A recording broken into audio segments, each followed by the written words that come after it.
নমস্কার সবাইকে। আজকে বিশ্ববিদ্যালয় যা ছাত্র সংসদের উৎসববার্তার তৃতীয় পর্বে আমি সবাইকে স্বাগতম জানাই। আমি হচ্ছে বৃষ্টি অধিকারী, বাড়ি টংলা চা বাগান, এবং বর্তমানে আমি পড়াশোনা করছি এশিয়ান ইউনিভার্সিটি ফর ওমেনে বায়োইনফরমেটিক্স এবং পাবলিক হেলথ মেজর নিয়ে। এবং আমার সাথে আমার সহযোগিতায় আমার সাথে আছে ইতি যাদব।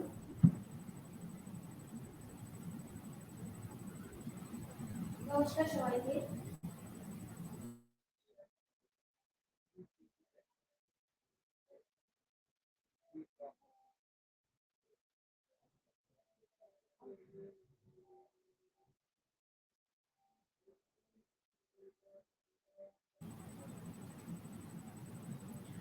আজকে আমাদের প্রধান অতিথি হিসেবে আমাদের সাথে আছেন রনি গোয়ালা দাদা। উনি হচ্ছে বঙ্গবন্ধু উচ্চ বিদ্যালয়ের প্রতিষ্ঠাতা এবং প্রধান শিক্ষক। তো আমি প্রথমেই দাদার কাছ থেকে জানতে চাইব বঙ্গবন্ধু উচ্চ বিদ্যালয় সম্পর্কে এবং ওনার শৈশব, ওনার পড়াশোনা উনি কোথায় করেছিলেন, ওনার পরিবার সম্পর্কে। দাদা, আমাদের এই উৎসাহ বার্তার তৃতীয় পর্বে আপনাকে অনেক অনেক ধন্যবাদ আসার জন্য। আপনি যদি আপনার পরিচয়টা দেন। ধন্যবাদ। আজকের এই দিনে যারা দেখছেন এবং শুনছেন, প্রথমে সবাইকে নমস্কার জানাচ্ছি এবং ছোটদেরকে শুভেচ্ছা জানাচ্ছি। ধন্যবাদ জানাচ্ছি উৎস সংগঠনের সাথে যারা আছেন সবাইকে, এর পিছনে যারা কাজ করছেন সহ সংশ্লিষ্ট সবাইকে ধন্যবাদ জানাচ্ছি। আমি রনি গোয়ালা। আমার বাগান হচ্ছে লালচাঁদ চা বাগান। আমি যেখানে থাকি সেটার নাম হচ্ছে চিনাইবিল। আর আমার হচ্ছে ইউনিয়ন হচ্ছে ৫ নং শানখোলা, উপজেলা হচ্ছে চুনারুঘাট, আর জেলা হচ্ছে হবিগঞ্জ। আর এই আর কি। আর শৈশব যদি বলি, আমার পড়ালেখার কথা যদি বলি, আমার পড়ালেখা হচ্ছে পাশের চা বাগানের পাশে একটি গ্রাম, সেটা হচ্ছে কালীনগর হাজী আব্দুল রশিদ প্রাইমারি বিদ্যালয়। এবং আমার হাই স্কুল হচ্ছে দেওয়াতলী শুভেচ্ছা উচ্চ বিদ্যালয়। আমার কলেজ হচ্ছে শায়েস্তাগঞ্জ ডিগ্রি কলেজ।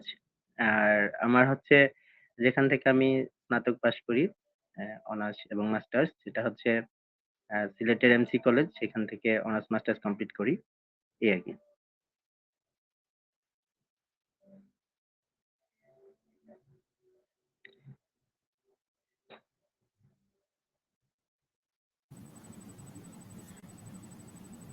ধন্যবাদ দাদা। অ্যাকচুয়ালি আমি প্রথমেই হচ্ছে আপনার কাছ থেকে মনোবল সংগঠন নিয়ে জানতে চাইবো। আমরা যতটুকু জানি যে আপনি প্রথমে মনোবল সংগঠন শুরু করেছিলেন, এরপর বঙ্গবন্ধু উচ্চ বিদ্যালয়ের সিদ্ধান্ত নেন।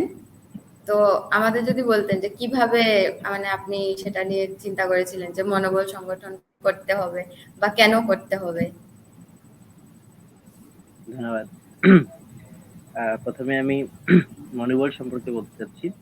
মনোবলের কথাটা যদি বলি, মনোবল নামটা অনেক পরে এসেছে। তার পূর্বে আমি শুরু করেছিলাম ব্যতিক্রম চা ছাত্র যুব সংগঠন নামে ২০১৪ সালে। তো আমি এটা শুরু করেছিলাম, আমি যেখান থেকে লেখাপড়া করেছি ওই জায়গাতে হচ্ছে প্রথম আমি এসএসসি পাস করি। এই জায়গা থেকে আমি দেখলাম যে একটা জাতিকে এগিয়ে নিতে হলে অবশ্যই শিক্ষার বিস্তার করা লাগবে এবং তাদেরকে একটা সাংগঠনের মধ্য দিয়ে আনতে হবে। তো সাংগঠনিক মধ্য দিয়ে আনতে হলে অবশ্যই একটা সংগঠন করার প্রয়োজন আছে। তো সেই ক্ষেত্রে আমি চিন্তা করলাম, আমার চা জনগোষ্ঠীকে এগিয়ে নিতে হলে, আমার জন্মস্থানকে এগিয়ে নিতে হলে অবশ্যই আমার একটা সংগঠন করা লাগবে। তখন সেইকে কেন্দ্র করেই হচ্ছে ২০১৪ সালে আমি আহ ছোট ভাই ব্রাদার্স যারা আছে এদেরকে নিয়ে একটি সংগঠন করি। প্রথমে নাম দিয়েছিলাম ব্যতিক্রম চা ছাত্র যুব সংগঠন। পরবর্তীতে সেটা নাম পরিবর্তন করে আমি রাখি মনোবল আরকি। মনোবল সামাজিক সংগঠন। এই আরকি।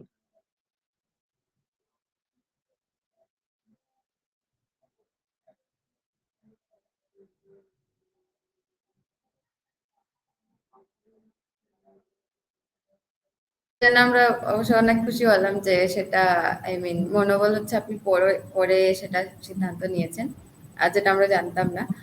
তো এরপর হচ্ছে আপনি বঙ্গবন্ধু উচ্চ বিদ্যালয় স্থাপন করার সিদ্ধান্ত নেন, রাইট?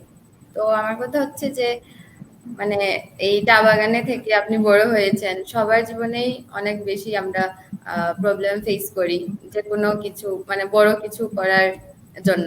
তো আপনার এই থিঙ্কিং আপনি মানে কার কাছ থেকে এই অনুপ্রেরণা পেয়েছিলেন যে আমাকে উচ্চ বিদ্যালয়টা স্থাপন করতে হবে? আমরা ধন্যবাদ। মানে আপনার অনুপ্রেরণাটা জানতে চাচ্ছি। ধন্যবাদ। অনুপ্রেরণাটা বলতে গেলে তো অনেক কাহিনী আছে এখানে। আমি হচ্ছে 2014 সালে একটি স্কুলে পড়াতাম, প্রাইভেট একটি স্কুলে। তো ওইখানে পড়াতে গিয়ে আমি দেখেছি যে চা বাগানের ছাত্রছাত্রীরা কত কষ্ট করে তারা প্রাইভেট স্কুলে পড়ালেখা করে, অনেকে পড়তে পারে না, ঝরে পড়ে যায়। তাছাড়া আমি যদি আমার শিক্ষার কথা বলি, তো আমি যখন হাই স্কুলে যেতাম, আমি প্রাইমারি স্কুলে গিয়েছি একাই। আমি হাই স্কুলে গিয়েছি, সেখানেও দেখা গেছে যে আমার সাথে যারা ছিল অনেকে অনেক দূর দূরান্ত ছিল এবং অনেকে টাকার কারণে ঝরে গেছে। তো সেইগুলো একটা মাথায় ছিল। আর আমার খুব ভালোভাবে মনে আছে, আমি একটি বিশেষ কাজে আমি আমাদের তৎকালীন সময়ে এক ডিসি ছিলেন মনোজ চাকমা স্যার। তো উনার কাছে গিয়েছিলাম। তো উনার সাথে এক পর্যায়ে কথা হয়েছিল। কথা বলতে, বলতে উনি আমাকে জিজ্ঞেস করেছিলেন, "বাবা তুমি কি করো?" তো আমি বললাম, "আমি তো" তখন আমি অনার্স পড়ি এমসি তে। অনার্স হচ্ছে 2nd ইয়ারে ছিলাম। তো তখন আমাকে জিজ্ঞেস করল। তো আমি মানে বললাম, "স্যার আমি তো একটা হাই স্কুল করতে চাচ্ছি চা বাগানের মধ্যে।" তো উনি বলছিলেন, "হ্যাঁ, হ্যাঁ, তোমাকেই তো করতে হবে। তুমি তো চা বাগান থেকে না, তোমার কমিউনিটিকে লিড দেওয়ার জন্য তোমাকেই তো করতে হবে।" তো ওই কথাটা আমার কাছে অনেক বেশি অনুপ্রেরণা দিয়েছিল। তারপরে মনে করেন যে আমি আমাদের যে আ ব্যারিস্টার সুমন ভাই, ব্যারিস্টার সুমন ভাইয়ের সাথে খুব কাছ থেকে কাজ করেছি।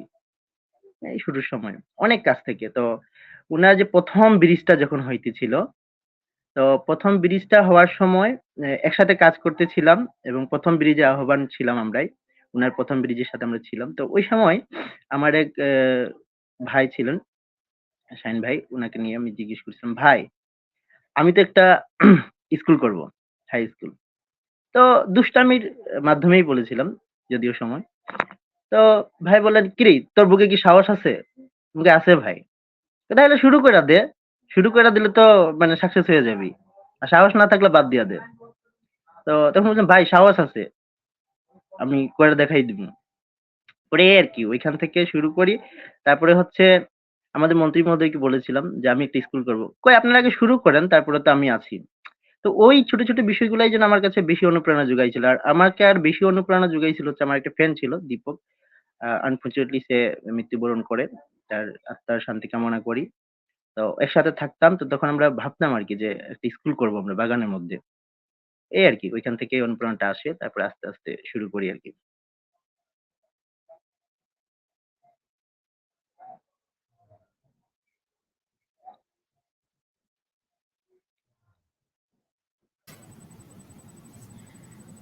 আচ্ছা, আ আমি একটু দেখছি যে আমাদের হচ্ছে আই থিংক নেটওয়ার্ক একটু প্রবলেম হচ্ছে। তো আমি আমাদের সাথে যারাই যুক্ত আছেন সবাইকে বলতে চাই যে অনলাইনে সবকিছু করতে গেলে হচ্ছে আমাদের একটু নেটওয়ার্কের প্রবলেম হতেই পারে। তো প্লিজ আপনারা তারপর আমাদের সাথে যুক্ত থাকবেন। আই হোপ যে আপনারা এখান থেকে অনেক অনেক কিছু জানতে পারবেন। দাদার যে লাইফ স্টোরি আছে সেখান থেকে আমরা সবাই অনেক বেশি আ অনুপ্রেরণা পাবো। তো তার মানে হচ্ছে আপনি যে ব্যারিস্টার সুমনের কথা বললেন, আমরা তো হচ্ছে এখন উনার কাজ সম্পর্কে অনেক বেশি জানতে পারছি। মানে উনার সোশ্যাল মিডিয়াতেও উনি অনেক মানে ভাইরাল হয়ে যাচ্ছে। উনার কথাগুলো সত্যি অনেক উৎসাহ দেওয়ার মতো। আমিও উনার অনেকগুলো ইন্টারভিউ দেখেছি। তো আপনি যে উনার সাথে আগে থেকে জড়িত ছিলেন সেটা জেনে সত্যি খুব ভালো লাগলো। উনি আসলে অনেক অনেক ভালো মানুষ অ্যাকচুয়ালি। তো হচ্ছে আমার যতটুকু মনে হয় যে জীবনে বড় কিছু করতে গেলে অনেক বেশি আমাদের প্রবলেম ফেস করতে হয়। আর চা বাগান থেকে তো আর বলার মতো কিছু নেই যে চা বাগানের একজন স্টুডেন্ট মানে হঠাৎ করে কিছু একটা করতে চাইবে।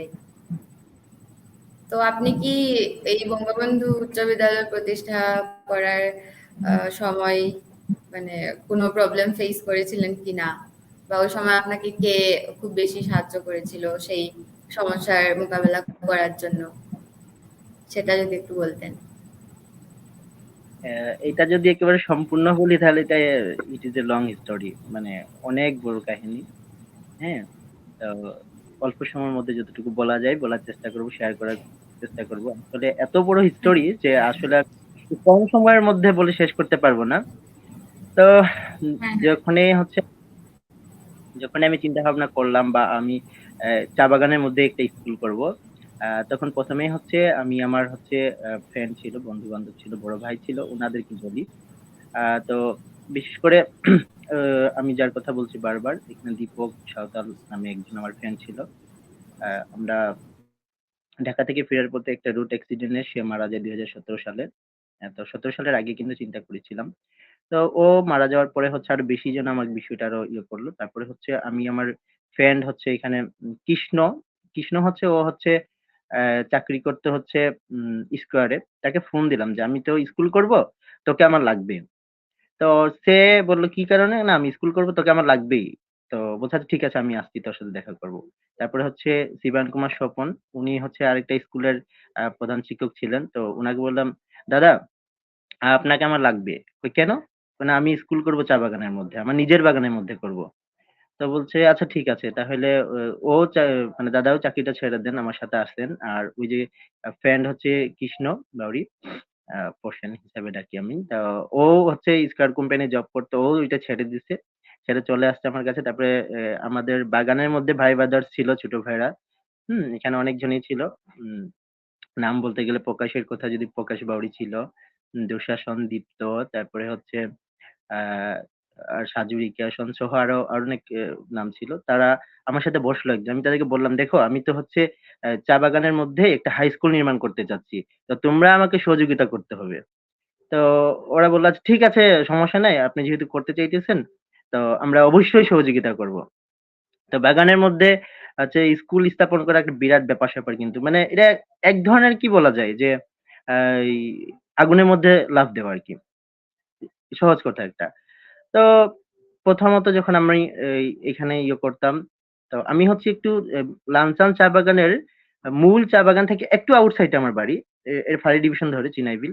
তো এইখান থেকে গিয়ে পুরো লামসাম বাগানকে লিড করা, ওদেরকে গুছানো, ওদেরকে মোটিভেশন করা। আমার দ্বারা একদম খুবই কঠিন কাজ ছিল। তারপরে কিন্তু আস্তে আস্তে করতে গিয়ে হয়ে গেছে। তো একটা পর্যায়ে হচ্ছে তাদেরকে নিয়ে আমি এই করলাম যখন বাগানের মধ্যে এই আলোচনাগুলো করলাম।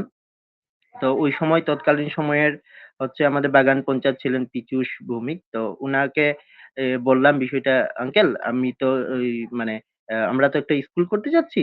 তো আপনার সহযোগিতা লাগবে।" তো উনি বললেন, "আচ্ছা কিভাবে কি সহযোগিতা?" "আপনাকে হচ্ছে ম্যানেজারের কাছে আমাদের আবেদনটা করা লাগবে।" পরে উনি বলছেন, "আচ্ছা ঠিক আছে, দেখো রে বাবা, কোন পেঁচে-টেচে ফালাইও না আমারে আবার।" "না, না কাকা, আপনাকে পেঁচে ফেলাবো না। আপনি শুধু জাস্ট আবেদনটা করবেন আমাদের পক্ষ থেকে।" পরে উনাকে নিয়ে আবেদনটা করতে গেলাম ম্যানেজারের কাছে। এখন ম্যানেজার তো, "এই বাগানে স্কুল, এটা কি ব্যাপার-স্যাপার? এটা করা যাবে না।" এই সেই কত ধরনের কথাবার্তা শুনিয়ে দিলেন। পরে বললাম, "না স্যার, আমরা তো, আপনি শুধু জাস্ট আমাদের করবেন, এই অনুমতিটা দেন। আমরা আমাদের টাকা দিয়েই করব। আপনাকে কোন টাকা-টুকা দেওয়া লাগবে না। আর এখানে কোন আপনাকে টিচারের বেতন-টেতন দেওয়া লাগবে না।" না, উনি মানে অনেক ধরনের কথা বলে দিলেন, "না হবে না, এই না, এটা এই ডিসির লাগবে।" মানে অনেক ধরনের কথা, সরকারের অনুমতি লাগবে, অনেক কিছু। মানে এটা হবে না এভাবে। আচ্ছা। পরে নেক্সট আরেকদিন গেলাম। যাওয়ার পরে হচ্ছে ওই সময় হচ্ছে আরেকদিন যখন গেছি, আ তখন হচ্ছে ম্যানেজার আরো অনেক ধরনের কথাবার্তা শোনাতেছিলেন। আর কিছুদিন পরেই হচ্ছে আ আমাদের হচ্ছে যে পঞ্চায়েত যিনি ছিলেন, উনাদের তখন নির্বাচন ছিলেন। উনি ফেইল করে বসলেন। উনি ফেইল করে বসলেন। আমি এক মানে কি যেন একটা বিপদের মধ্যে পড়ে গেলাম। তারপরে এখন কি করা যায়? এখন নতুন পঞ্চায়েত আসছে। আচ্ছা, এখন তাকে মোটিভেশন দেওয়া লাগবে, তাকে করা লাগবে। পরে আমি তাদেরকে নিয়ে আবার নতুন পঞ্চায়েতকে বললাম, "দেখেন আঙ্কেল, আপনি তো ১ম পাস করছেন। আমি চাচ্ছি যে আ আপনার পাস করেছেন, আপনার সময়েই যাতে আমরা স্কুলটা স্থাপন করতে পারি।" হ্যাঁ? তো উনি মানে ১ম না করতেন। তারপরে আস্তে আস্তে বলছেন, "না আচ্ছা ঠিক আছে, তাহলে আমি করব।"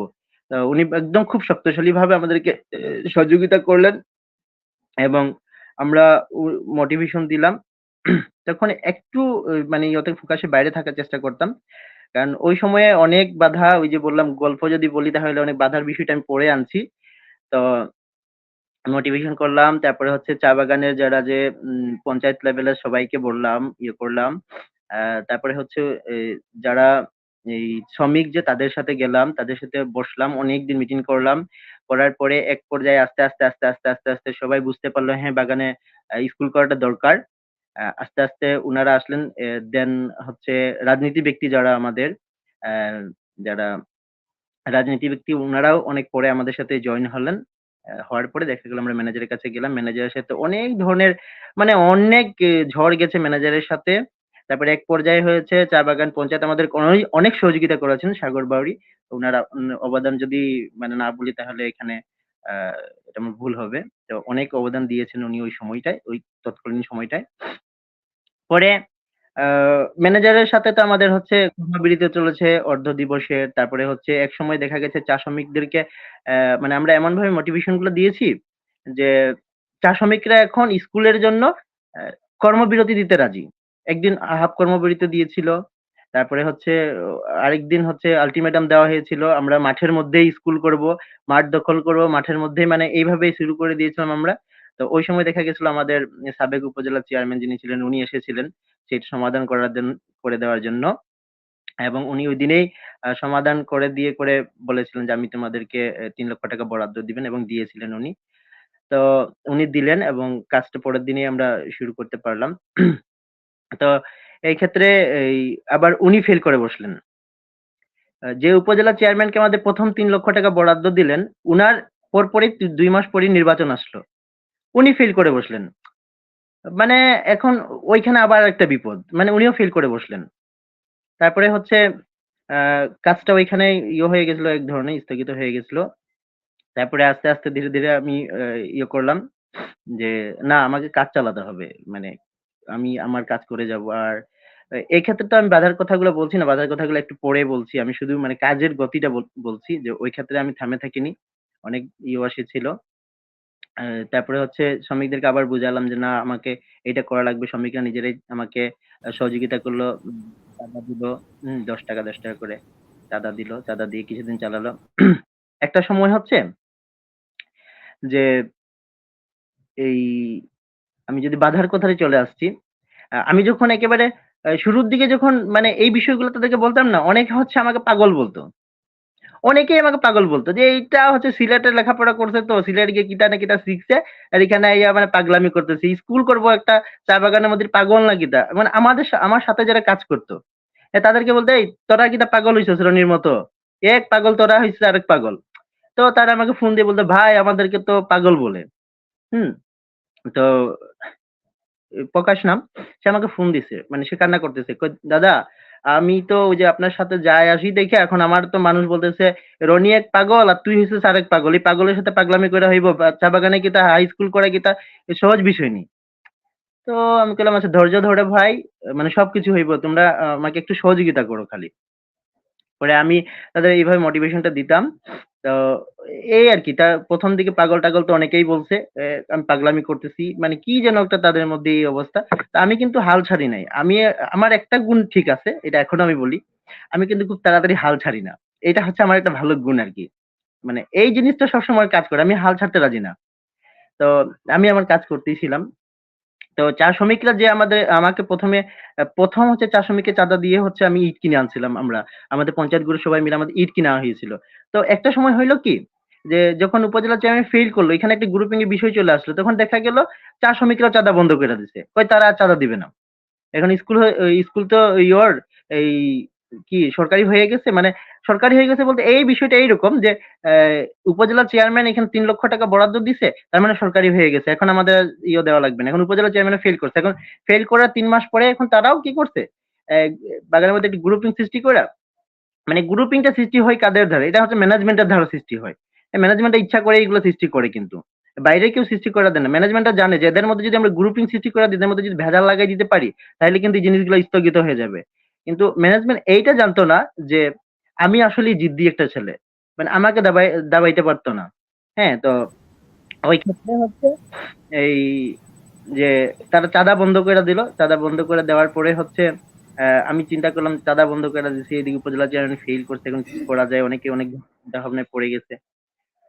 পরে আমি সৃষ্টিকর্তাকে সবসময় স্মরণ করতাম। আর আমি সৃষ্টিকর্তাকে সবসময় বিশ্বাস করি যে আসলে কিছু একটা পথ হবে। আর আমি এইটা আমার মধ্যে সবসময় বাস করতো। অন্ততপক্ষে আমি তো সৎ মানুষ। আমি সৎভাবে কাজ করি। সৎভাবে কাজ করলে কোনো না কোনো একটা উপায় হবে। তো ওই পর্যায়ে দেখা গেল যে আমি আমার কাজ চালাইলাম। আমার হচ্ছে ওই সময় একটা আমাদের ইওনো স্যার ছিল, মইন ইকবাল স্যার। মইন ইকবাল স্যার খুবই একটা চমৎকার মানুষ ছিলেন। উনার সাথে কাজ করতে গিয়ে এবং আমাদের যে শিক্ষা অফিসার ছিলেন উনিও খুব ভালো মানুষ ছিলেন, শামসুর রহমান স্যার। তো মইন ইকবাল স্যার বলছে, "কি হইছে রনি? আপনি চিন্তা করেন না। আমরা তো হচ্ছে প্রশাসনিকভাবে আছি। যতটুকু পারি আপনাকে হেল্প করব। আপনি চিন্তা করবেন না।"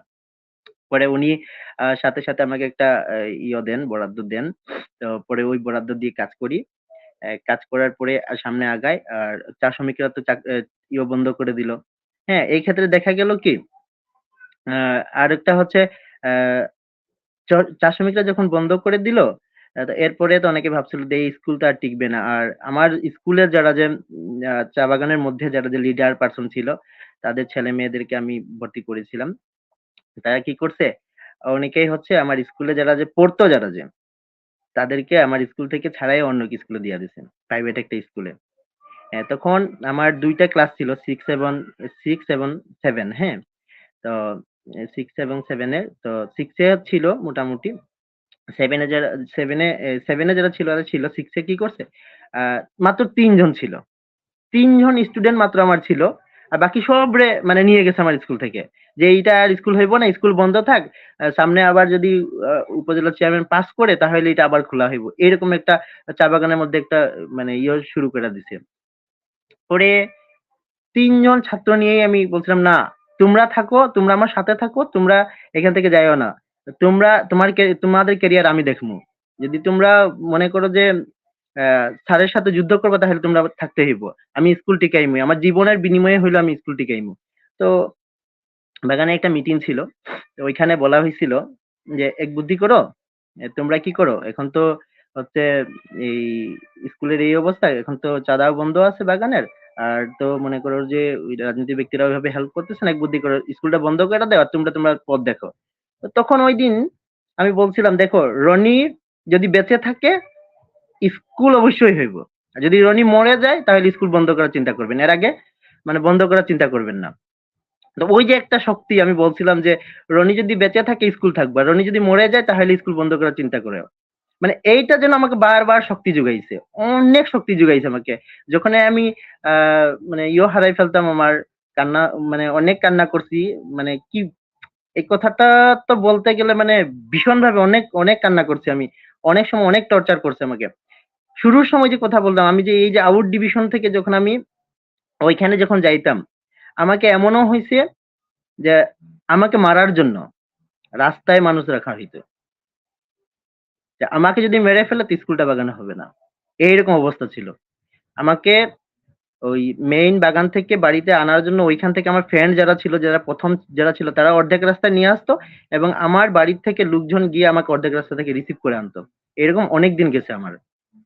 এই হচ্ছে মানে শুরুর সময়টা এটা। তারপরে মিডলে তো মানে অনেক ধরনের টর্চার করা হইছে। আর মানে পরিবারে তারা তো মানে বিভিন্নভাবে বুঝানো হইছে যে মানে পাগলামি করে কি করতেছে এইটা আজাইরা মানে স্কুল করা সম্ভব না। এইটা মানে অনেক ধরনের। বললাম না যে আমি যদি গল্প শুরু করি তাহলে এটা এই ১০ মিনিট আর ০.৫ ঘন্টায় মানে শেষ করা সম্ভব না। এই পুরা হিস্টোরি যদি বলি আরকি। এই আরকি। আস্তে, আস্তে আমি ছাড়ি নাই। আমি কিন্তু ওই জায়গাতে থেমে থাকি নাই। আমি শুরু করছি। ওই ৩ জন ছাত্র আর ক্লাস ছিল হচ্ছে আমার যারা ছিল ৩৬ জনের মতো তাদেরকে নিয়ে আমি হচ্ছে এই আমি কিন্তু এই স্কুলের ১ম প্রধান শিক্ষক না। হ্যাঁ? এটা মাথায় রাখবা। আমি এই স্কুলের প্রধান শিক্ষক ১ম না। এই স্কুলের প্রধান শিক্ষক হচ্ছে আমি যে শুরুতেই যে স্যারকে অন্য স্কুলের প্রধান শিক্ষক থেকে আমি নিয়ে আসছিলাম। শিবায়ন কুমার স্বপন। সে ছিল আমার স্কুলের প্রধান শিক্ষক। আর আরেকটা ফ্রেন্ডকে যাকে দিয়ে আমি স্কয়ার কোম্পানিতে চাকরি করতো কৃষ্ণ বাউরি, তাকে নিয়ে আসছিলাম। সে ছিল সহকারী শিক্ষক আর আমি ছিলাম সহকারী শিক্ষক। তো আমার প্রধান শিক্ষককে এমনভাবে টর্চারিং করা হয়েছিল মানে সবকিছু ইয়ে করছিল যে আমার প্রধান শিক্ষক শেষ পর্যন্ত এখানে বেশিদিন থাকতে পারে নাই। ওকেও এখান থেকে মানে করতে হইছিল আরকি। চাকরিটা মানে ছেড়ে দিতে হইছিল। বেশিদিন থাকতে পারে নাই। ৭-৮ মাস থেকে মানে চাকরি ছেড়ে দিছে। ২ জন ছিলাম। আমি এবং আমার ফ্রেন্ড কৃষ্ণ ২ জনেই ছিলাম। পরে আমরা অনেকদিন হচ্ছে মন্দিরের বারান্দায় আমরা ক্লাস করাইছি। যারা আমার স্কুলের ভিডিও দেখেছে বা দেখছে তারা হচ্ছে অনেকেই আহ, বলতে পারবে যে আমি মন্দিরের বারান্দায় অনেক দিন ক্লাস করাইছি, মানে কি অবস্থার মধ্যে। সেখান থেকে একসময় দেখা গেল যে আমার ফ্রেন্ড যে ছিল কৃষ্ণ, ও একটা পারিবারিক সমস্যার কারণে ও চলে গেছে। একটা সময় আমি একাই দুইটা ক্লাসকে তিনটা ক্লাস একা চালাইতাম, 6, 7, 8 একাই চালাইতাম। মানে এমন একটা সময় ছিল, পরে ওই সময় হচ্ছে এক দাদার পরামর্শ নিয়ে আমার যারা স্টুডেন্ট ছিল তাদেরকে নিয়ে আসি। আহ, উম, মানে এই হিস্টোরি বলে শেষ করা যাবে না। হুম। আস্তে আস্তে আস্তে আস্তে আস্তে আস্তে আস্তে এই পর্যায়ে চলে আসছি আর কি।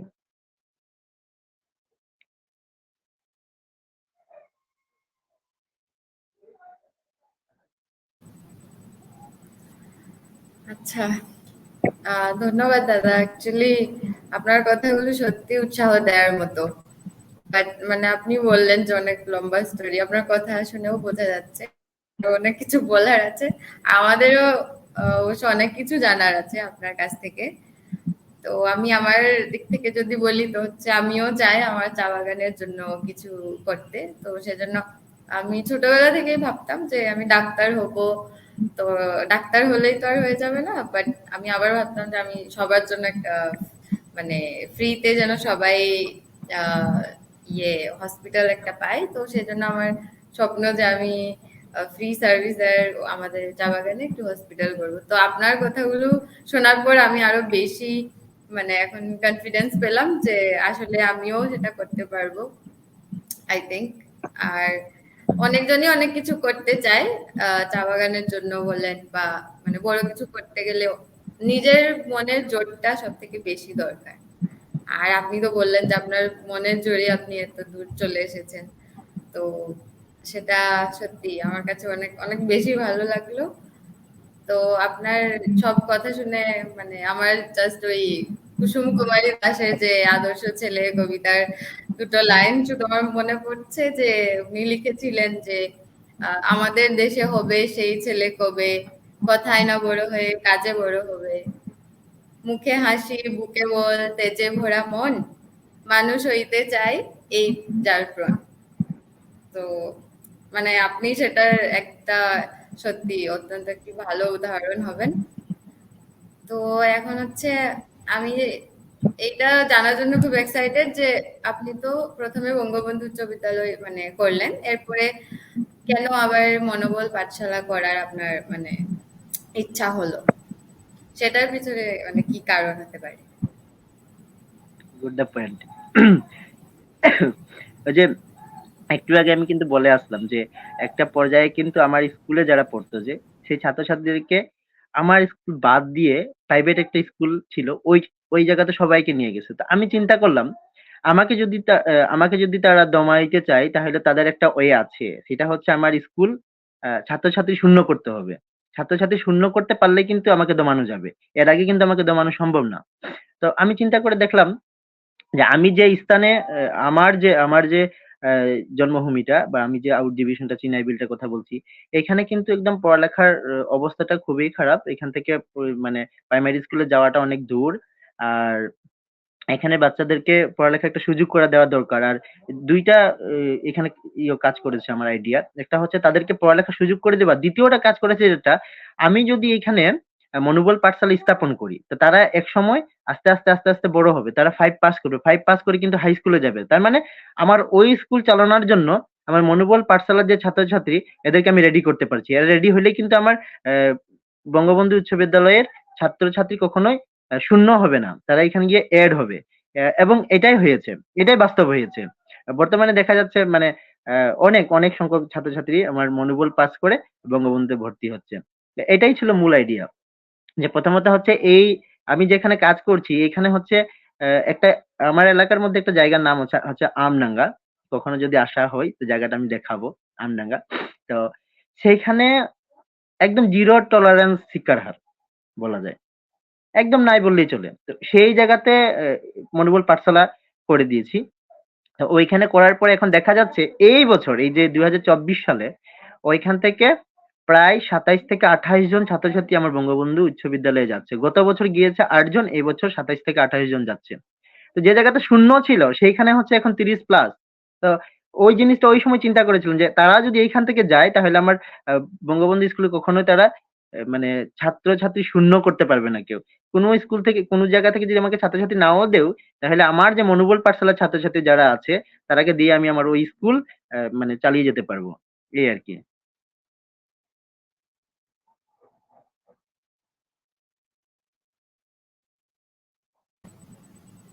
ওয়াও! আচ্ছা, আমি এখন বুঝতে পেরেছি তাহলে এটার পিছনে মানে আপনার যে আইডিয়া। তো আমি এই পর্যায়ে আমাদের সাথে যারা যুক্ত আছেন তাদের বলতে চাইবো যে আপনাদেরও যদি কোনো প্রশ্ন থেকে থাকে তাহলে আপনারা সেটা আমাদের কমেন্ট সেকশনে লিখে দিবেন। তো আমরা হচ্ছে এই পর্বের শেষে হচ্ছে আপনাদের প্রশ্নগুলো দাদাকে আবার জিজ্ঞেস করবো। সো প্লিজ আপনাদের যাদের যা কোয়েশ্চেন আছে সেটা আমাদের কমেন্টে জানাবেন। তো এখন হচ্ছে মানে আমি এটা জানতে চাচ্ছি যে ছোটবেলা থেকে মানে আমরা যখন থেকে বড় হয় অ্যাকচুয়ালি সবাই অনেকজনের কাছ থেকেই শুনেছি যে ছোটবেলায় ওরা হচ্ছে জীবনের লক্ষ্য অন্য কিছু থাকতো, মানে ওরকম হতো যে যেটা দেখেছে বা যেটা দেখে ভালো মনে হচ্ছে, পুলিশ যে ধরেন বা পিডিআর বলে যারা সেনাবাহিনীতে আছে, পাইলট, কেউ কেউ আছে হচ্ছে মানে ড্রেস আপ দেখে এইমটা ঠিক করতো। হ্যাঁ, তো মানে আপনার ছোটবেলা থেকে লক্ষ্য কি ছিল? নাকি শিক্ষকতা করার মানে ইচ্ছা ছিল বা শিক্ষার উপর কাজ করার ইচ্ছা ছিল, নাকি অন্য কিছু হতে চেয়েছিলেন? আচ্ছা, এটা একটা ইন্টারেস্টিং বিষয়। আমি একদম শুরুতে আমার খুব ইচ্ছা ছিল হচ্ছে আমি সেনাবাহিনীতে চাকরি করব, আর্মি হব। খুব ইচ্ছা ছিল যে আমি আর্মি হব। আর্মিটা এর জন্য বেছে নিতাম যে আর্মিতে হচ্ছে তারা দুর্নীতি করে না, তারা মানে ঘুষ খায় না। হুম, তারা কোনো কিছু করে না, সৎভাবে কাজ মানে ছোট থেকে আমার একটা জিনিস কাজ করতো, আমি সৎভাবে কাজ করব। তো আর্মি হওয়ার ইচ্ছা ছিল। হুম। আরেকটা পর্যায়ে যখন আমি স্কুল লেভেলটা শেষ করি তখন কিন্তু আমার দুদকে কাজ করার ইচ্ছা ছিল, যে আমি দুদকে কাজ করব। এটা খুব ইচ্ছা ছিল। তো বেশিরভাগ সময় হচ্ছে আমি চিন্তা করেছি আমি আর্মি হব। আবার কখনো কখনো দেখা গেছে বিভিন্ন সময় দেখা গেছে একজন ভালো ড্রাইভার হওয়ার ইচ্ছা হয়েছে। কখনো আবার কি ওই যে ড্রাইভারের সাথে যারা সহযোগী থাকে সেইরকম হওয়ার ইচ্ছা করেছে। কখনো আবার কৃষক হওয়ার ইচ্ছা করেছে। মানে বিভিন্ন সময় বিভিন্ন। তবে বেশিরভাগ সময়েই হচ্ছে আমার এই ইচ্ছা ছিল হচ্ছে আমি আর্মি হবো। তারপরে হচ্ছে দুদক হওয়ার চিন্তা ছিল। শিক্ষকতা তো অনেক পরে। শিক্ষকতা বিষয়টা অনেক পরে চলে আসছে। সেই আরকি। শিক্ষকতায় আসছি হচ্ছে ২০১৪ থেকে। ২০১৪ থেকে শিক্ষকতায় চলে আসছি আরকি।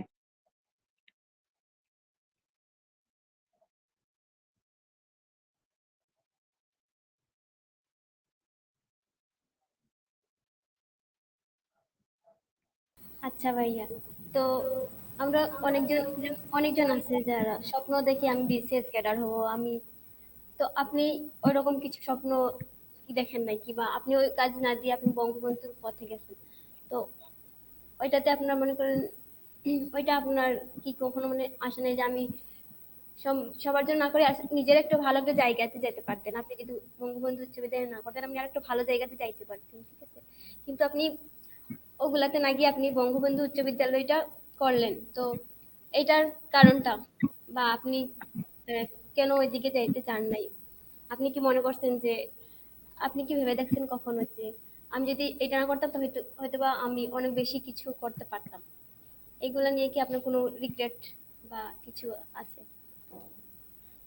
দেখো, অনুশোচনা? আমি হচ্ছে ১ম থেকে যদি পার্সোনাল কিছু চিন্তা করতাম তাহলে অনেক কিছুই করতে পারতাম। আমি আসলে পার্সোনালি ওরকম চিন্তা করি না। আমি সবসময় আমার জনগোষ্ঠী নিয়েই চিন্তা করেছি। মানে একদম ছোট থেকেই জনগোষ্ঠী নিয়েই চিন্তা করেছি। আমি সবসময় চেয়েছি যে এমন কিছু করব যাতে অ্যা এটার বেনিফিটটা পুরো জনগোষ্ঠী পায় আরকি।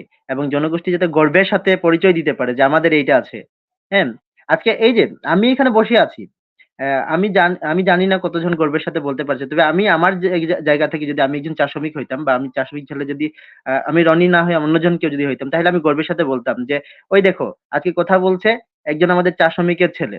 চা শ্রমিকের সন্তান। সে হচ্ছে আমাদের একটা স্কুলের প্রতিষ্ঠাতা।" হ্যাঁ, আমি গর্বের সাথে বলতে পারতাম। তবে আমি রনি না হয়ে যদি আমি অন্য কেউ হইতাম তাহলে আমি ওই বলতাম ওই যে দেখেন আজকে দেখা যাচ্ছে ও হচ্ছে একটা চা শ্রমিক ছেলে, আর ওই চা শ্রমিকটা হচ্ছে আমরা যতগুলো শুধু লালচান বাগানের জন্য চা শ্রমিক না, এই রনি হচ্ছে পুরো বাংলাদেশে যতগুলো চা জনগোষ্ঠী আছে সব চা জনগোষ্ঠীর ছেলে হচ্ছে রনি। এই চা জনগোষ্ঠীর ছেলে একজন হয়ে দেখাইছে যে একটা হাই স্কুলে প্রতিষ্ঠাতা একটা চা জনগোষ্ঠীর ছেলে হইতে পারে, একটা চা শ্রমিকের ছেলে হইতে পারে। এটা মানে চিন্তা করলেই হওয়া যায় এবং কষ্ট করলেই করা যায়, এটা হয়ে দেখানো যায়। তো ওই জায়গাটা আমি সবসময় কাজ করেছি, আমি যা করব যাতে চা জনগোষ্ঠী গর্বের সাথে কিছু বলতে পারে। এবং আমার যে বাগানটা, এটা একটা ইন্টারেস্টিং বিষয় আছে। আমার এই জায়গাটা একটু কাজ করেছিল যে আমার বাগানটা হচ্ছে লালথান চা বাগান, একসময় হচ্ছে অঝার বাগান নামে পরিচয় ছিল বেশিরভাগ, যে লালচান বাগান মানে অঝা, হ্যাঁ জাদু বিদ্যা, মানে এইরকম পরিচয় ছিল। মানে আমি যখন ছোট ছিলাম, আমি যখন বিভিন্ন জায়গায় যাইতাম, কোন জায়গায় বাড়ি, লালচান বাগান, ওরে বাবা রে তোমরা বাগানে তো অঝা আছে রে ভাই, জাদু বিদ্যা আছে তোমরা এখানে। মানে আমাদের লালচান বাগানের পরিচয়টা ছিল এইরকম। তো আমার তখন থেকে কাজ করতো যে আমাকে এমন কিছু একটা করতে হবে যাতে লালচান বাগানকে অঝার বাগান চিন্তা না করে, যদি বলে ওই বাগানের মতো সব বাগান হইতে লাগবো, এই জিনিসটা যাতে মানুষের মধ্যে আছে। তা আমি জানি না কতটুকু করতে পারছি। তা আমি আশা রাখি যে আজ হোক কাল হোক লালচান বাগানের কোনো না কোনো কাজের জন্য লালচান বাগানকে ফলো করবে এবং ভালো কাজের জন্য ফলো করবে অন্যান্য চা বাগান, অন্যান্য চা জনগোষ্ঠী এবং বাইরের মানুষগুলো ফলো করবে যে লালচান বাগানের মতো হওয়া লাগবে। এরকম জিনিসটা যাতে আস্তে আস্তে চলে আসবে এই চিন্তা করতেছি। আমার দুঃখ আছে আরেকটা জায়গায়, যে লালচান বাগান থেকে আমি যখন আমাদের সিনিয়র বড় ভাইরা যখন কথা বলতেন যে আমাদের বাগান থেকে এই কলেজ ভার্সিটি পড়ুয়া এতজন ছাত্রছাত্রী আছে, ওদের বাগান থেকে এতজন আছে, ওদের বাগান থেকে এতজন, তখন আমি চুপ থাকতাম, কারণ আমার বাগান থেকে কিন্তু পাবলিক ভার্সিটির পড়ুয়া ছাত্রছাত্রী একজনও নাই, এখন পর্যন্ত নাই। তো এই জায়গাটাও অনেক সময় আমার কাজ করছে। তাহলে আমি নিজে করবো, আমি এমন ভাবে তৈরি করবো তাদেরকে, একটা সময় দেখা যাইবো যে আমার বাগানের পাবলিক ভার্সিটি পড়ুয়া অনেক ছাত্রছাত্রী আছে, এই জায়গাটা আমার কাজ করছে। এখন পর্যন্ত জিরো আছে, আশা রাখি আপনারা যারা শুনছেন ও বলছেন যে আগামী 5 বছর পরে আমি বলতে পারবো যে আমার নিজের ছাত্রছাত্রী পাবলিক ভার্সিটিতে পড়তেছে এবং লালচান বাগানের সেই ছেলে মেয়ে, এটা আমি বলতে পারবো। হ্যাঁ, আমরাও বলতে পারবো এখন যে হ্যাঁ, লালচান লালচান চা বাগান এখন বঙ্গবন্ধু উচ্চ বিদ্যালয়ের থেকে এখন বেশি এম, সবার কাছে পরিচিতি পাবে এখন। এই লাইভ থেকে তো পাবে, কিন্তু আপনি যে করছেন এটা আপনি একটু হলেও আপনি সফল হয়েছেন, এটা বলতে পারি।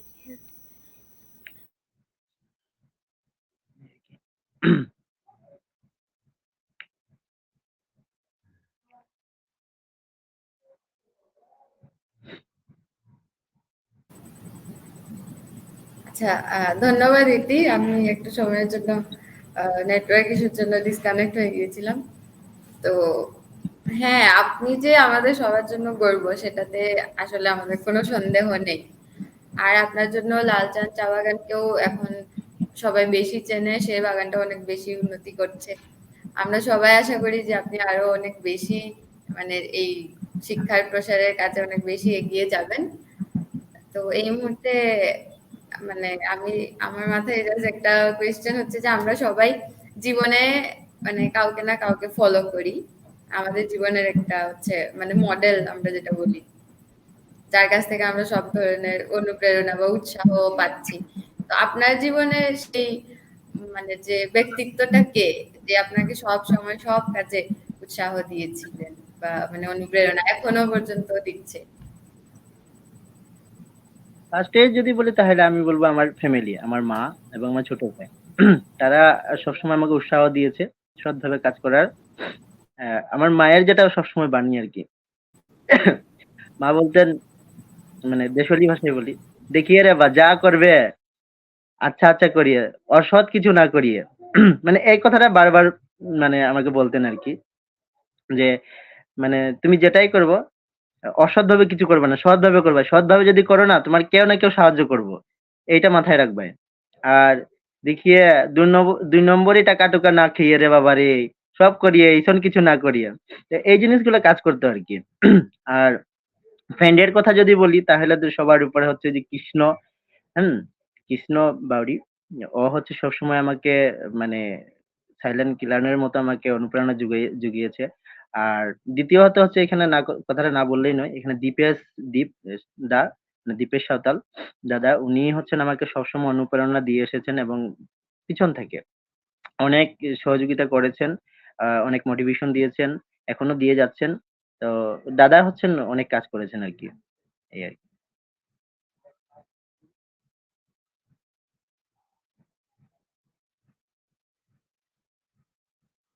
দাদা মানে আপনি যেটা বললেন ফ্যামিলির কথা, অ্যাকচুয়ালি সবারই ফ্যামিলি সাপোর্ট সব থেকে বেশি দরকার হয়। আই থিঙ্ক সবার জীবনেই ফ্যামিলিটা সব থেকে অনেক বেশি অবদান রাখে, আমাদের জীবনেও রাখে। আর মানে কি বলবো, যাদের ফ্যামিলি নেই ওদের জন্য হয়তো আরো অন্য কেউ মানে ওদের লাইফে মডেল হিসেবে কাজ করে। আমরা কমেন্ট বক্সে অনেকগুলা কোয়েশ্চেন পেয়েছি, তো আমরা সেই প্রশ্নগুলো লাস্টের দিকে নিব। ততক্ষণ পর্যন্ত আপনারা আমাদের সাথেই থাকুন। আই থিঙ্ক আমি এখন ইতিকে বলবো যে ইতি, তোমার যদি কোনো প্রশ্ন থাকে তো তুমি দাদাকে জিজ্ঞেস করতে পারো। মানে আমি শুধু প্রশ্ন করে যাচ্ছি, আমার তো অনেক প্রশ্ন আছে জানার জন্য। আমি তো দাদার একবারে পুরো লাইফ হিস্ট্রি জানতে চাই।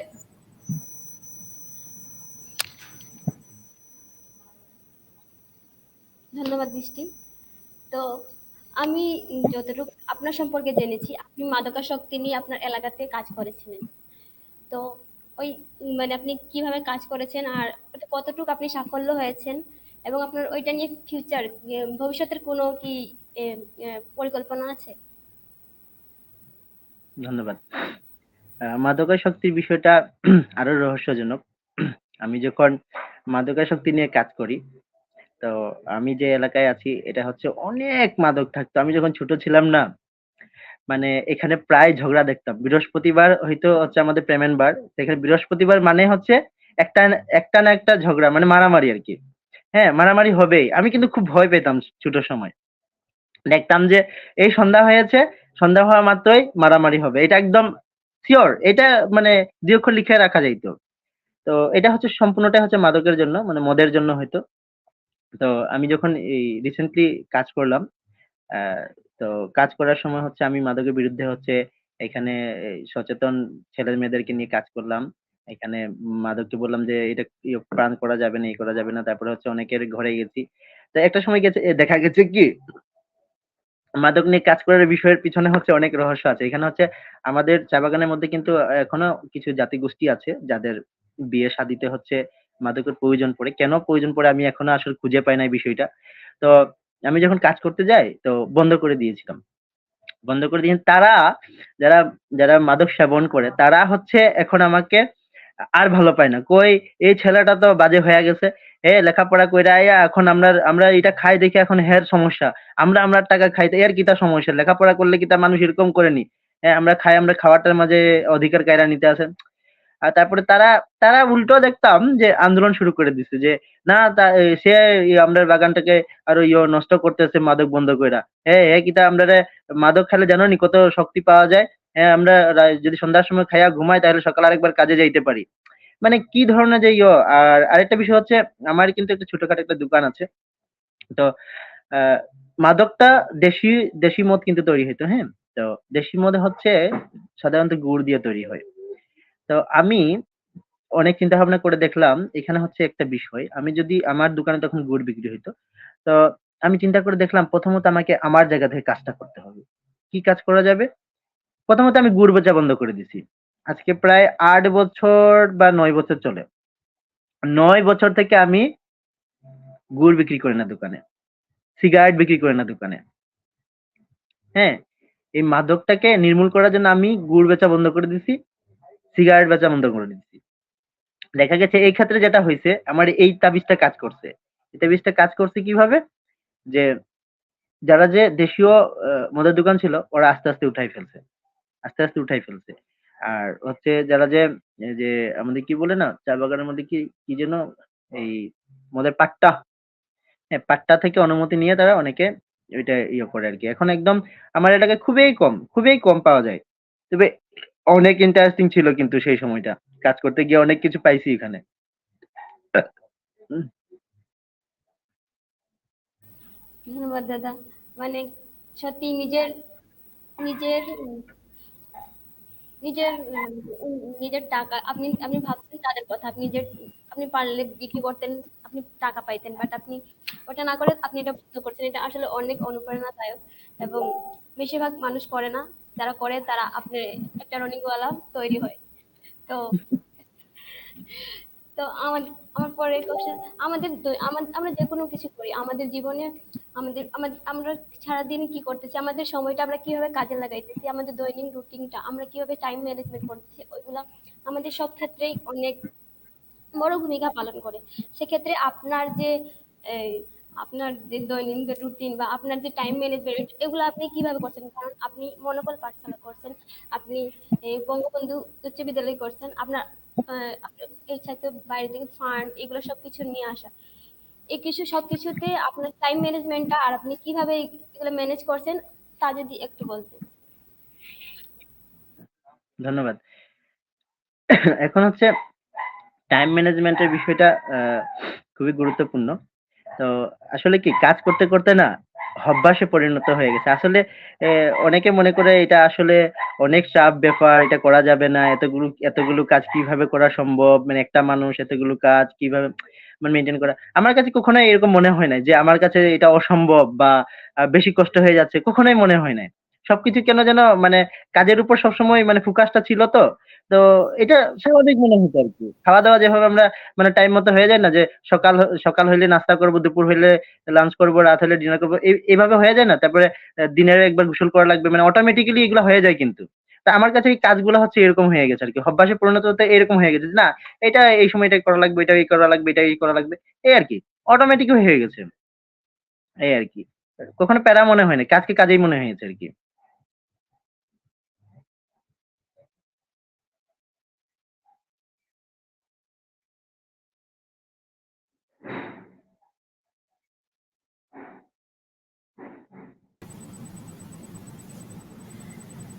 দাদা আপনার মানে কথা শুনে তো খুব ইজি মনে হচ্ছে যে অনেকগুলো কাজ করা খুবই সহজ।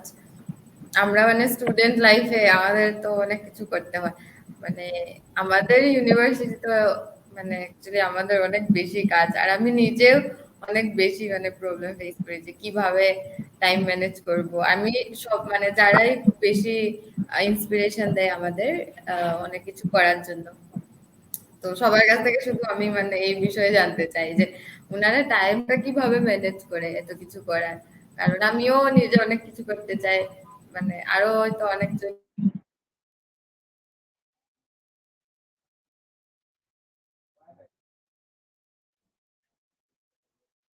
আচ্ছা যাই হোক, আমি বুঝতে পেরেছি যে প্রশ্নটা কি। টাইম ম্যানেজমেন্ট আমি যদি আমার একদিনের রুটিনের কথা বলি, হ্যাঁ? তো অনেক ইন্টারেস্টিং আছে। জানি না কাকে কিভাবে লাগবে। তবে আমি সত্য কথা বলতে সবসময় মানে ভালো লাগে আরকি। আমি সত্য কথা প্রকাশ করতেই আমাকে ভালো লাগে। তো সকাল থেকে রাত পর্যন্ত যদি আমার একদিনের আজকের রুটিনটা বলি শুধু, আজকেরটা। তো হচ্ছে সকালে মানে ফার্স্ট হয়েছে ঘুম থেকে উঠা ৬:৩০ টার মধ্যে, ৬:৩০ ৭ টার মধ্যে মানে উঠে যাই আমি। আর মানে গোয়ালা ফ্যামিলি তো গরু থাকবে, এটা স্বাভাবিক বিষয়। তো গরু আছে, আমাকে ঘরে গরু বের করতে হয়। গরুকে খাবার দিতে হয়। তারপরে হচ্ছে আমার যে ব্যবসার ধারা সাহায্য করে বা ভর করে আমি আমার স্কুলটা চালাচ্ছি। আমার দোকান আছে একটা। দোকানটা হচ্ছে ৭ টার মধ্যে আমাকে খোলা লাগে। ৭ টা ৭:৩০ টার মধ্যে খোলা লাগে এবং দোকানে হচ্ছে আমি দোকানের মধ্যে বেশি পড়াশোনা করেছি আমি। দোকানটায় ব্যবসাও করেছি, পড়াশোনাও করেছি। তো সে সেটা আবার ৯টা ৯:৩০ টার মধ্যে আবার অফ করা লাগে। অফ করে আবার ১০ টার মধ্যে আমাকে রেডি হওয়া লাগে। তো এর ক্ষেত্রে হচ্ছে আমার আরো অনেক কাজ থাকে হচ্ছে রিসেন্টলি আছে মানে এই ইয়ো গরু ঘরের কথাটা বাদ দিলাম। এখানে একটু হাইড করে দিলাম, বাদ দিলাম। তো তো হচ্ছে তারপরে হচ্ছে ১০ থেকে ১৫ মিনিটের মধ্যে আমার কিন্তু রেডি হইতে বেশি সময় লাগে না। হ্যাঁ? এই জিনিসগুলো আমার খুব তাড়াতাড়ি কাজ করে। আমি ৫ থেকে ১০ মিনিটের মধ্যে খাওয়া-দাওয়া রেডি গোসল-টোসল করা হয়ে যায় আমার। রেডি হয়ে আবার স্কুলে চলে যাই ১০ টার মধ্যে স্কুলে যাওয়া হয়। এই স্কুল থেকে আবার ঠিক ৪ টার মধ্যে আবার ব্যাক করি। ব্যাক করে এসেই হচ্ছে আবার দুপুরের খাবারটা ৪ টার পরে এসে খাই। খাওয়ার পরে আবার দোকান, হ্যাঁ? দোকানে থাকা হয়। আবার দোকানে হচ্ছে রাত ৯ টা পর্যন্ত। সেখান থেকে সেখানে ইয়ে করে তারপরে হচ্ছে আবার বাসায় ফিরা হয়। বাসায় ফিরে হচ্ছে কিছু স্টাডি করা লাগে। স্কুল সম্পর্কে অনেক বিষয় আছে, গবেষণা করা লাগে। তারপরে হাতের কিছু কাজ থাকে স্কুলে, সেগুলো দেখা লাগে। অ্যা ১০টা ১১ টার মধ্যে খেয়ে ফেলি। তারপরে হচ্ছে আবার মোবাইল তো আছে। মোবাইলে অনেক কাজ থাকে। মোবাইলের জগতে যারা আমরা আছি অবশ্যই মোবাইল অনেক সময় দেখাও লাগে, অনেক বিষয় থাকে এবং করাও লাগে। তো মোবাইলে কাজ করতে, করতে এই ধরেন ১২-১টা বাজে আবার ঘুমিয়ে যাই এই আরকি।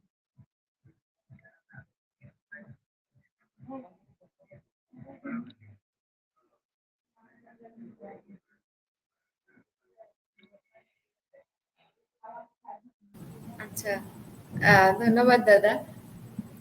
আমি এখন আমাদের কমেন্ট বক্সে অনেকগুলো প্রশ্ন আমরা দেখতে পাচ্ছি।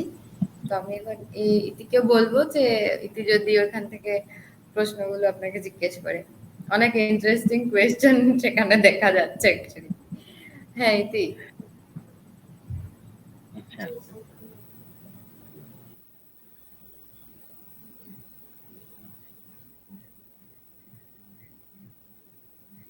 তো আপনার জন্য কমেন্ট বক্স থেকে প্রথম কোয়েশ্চেন আছে, দাদা আপনার সাহসী পথে কোনো নারী কি সঙ্গী হিসেবে ছিল?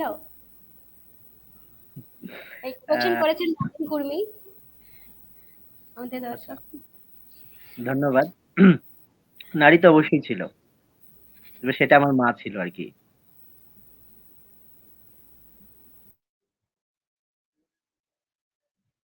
এখন ওইখানে কোন নারীর কথা বলেছে ওইখানে তো স্পেশালি বলা হয় নাই আরকি। তো নারী তো অবশ্যই ছিল, সেটা আমার মা ছিল আরকি।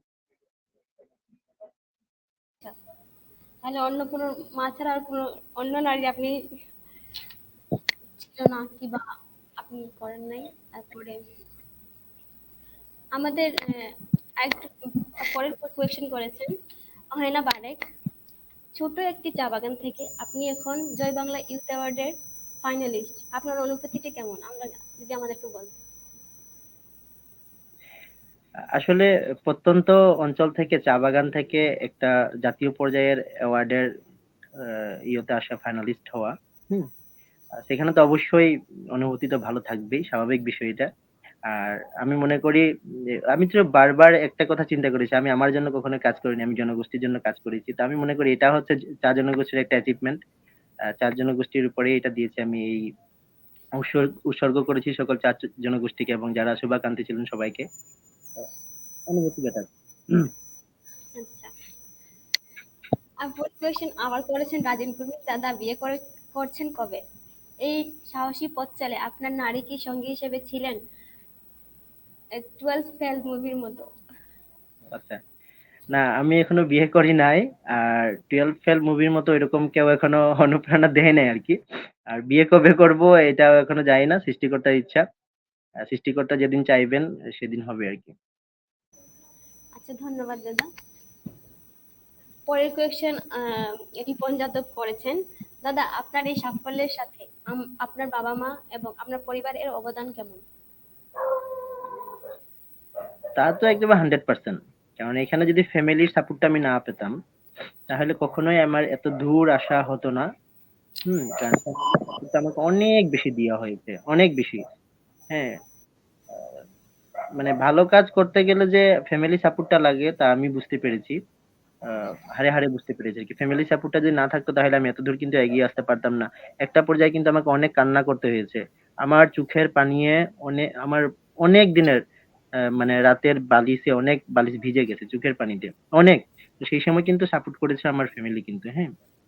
এটা ফ্যামিলিগতভাবে আমাকে বিশেষ করে মা, ছোট ভাই তারা, হ্যাঁ? আমার আত্মীয়স্বজন যারা আছে তারা সাপোর্ট করেছে আমাকে। যে তোমারও একদিন ভালো সময় আসবে।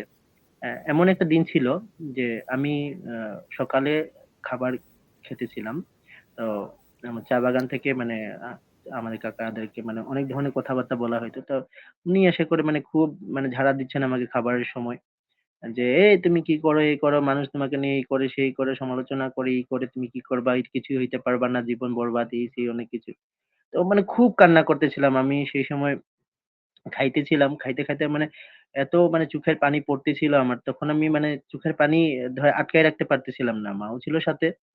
পরে ওই সময় আমি কেন যেন মানে হুট করে একটা কথা বলছিলাম যে, "আজকে আজকে তোমরা মানে আমাকে যেভাবে কাঁদাইতেছো, একটা দিন মনে রাইখো যে একদিন তোমরা আমাকে নিয়ে গর্ব করবা এবং আমার পরিচয় দিয়া তোমরা মানে পরিচয় দিবা যে আমি রনির অমুক আছি, আমি ভাই আছি, আমি কাকা আছি, আমি রনির এলাকার আছি, আমি রনির বাগানের আছি। একদিন তোমরা পরিচয় দিবা। এই দিনটার জন্য তোমরা অপেক্ষা করো। আজকে তোমরা যতই কাঁদাও, এই কাঁদার মানে একদিন তোমরা ইয়ে দিমু আমি সুফল দিমু আমি।"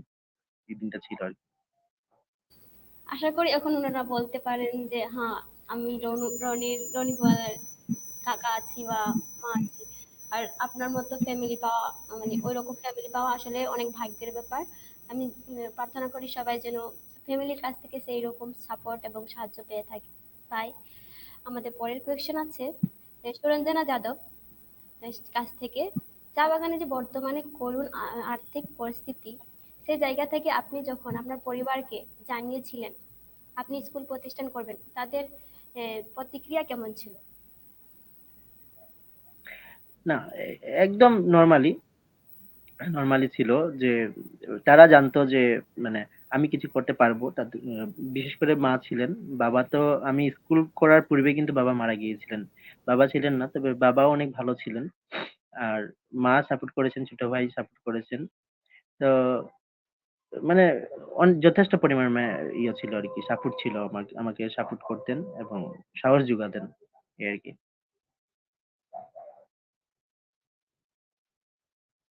ধন্যবাদ ভাইয়া। পরের কোয়েশ্চেনে আমরা যাচ্ছি। পরের কোয়েশ্চেন করেছে তনিমা কৈরি। দাদা, ভবিষ্যতে যদি কোনো চাকরি করার সুযোগ পান, কি তখন তখন কি আপনি এই শিক্ষা নিয়ে কাজ করতে চাইবেন? যদি কোনো চাকরি পান তাহলে কি শিক্ষাটা নিয়ে আপনি কাজ করতে চাইবেন, না আপনি অন্য কোনো ফিল্ডে কাজ করতে চাইবেন? আর আপনার কি না, কোনো ইচ্ছা আছে চাকরি করার ইন ফিউচার? মানে আমি এখন কি ওই যে শিক্ষা নিয়ে কাজ করতে করতে মানে মনে হয় আমার রক্তের সাথে মিশে গেছে এখন। মানে শিক্ষা ছাড়া আর কোনো কিছুই মানে চিন্তা করি না আর। মানে চাকরি তো অনেক ধরনের অফার এসেছে।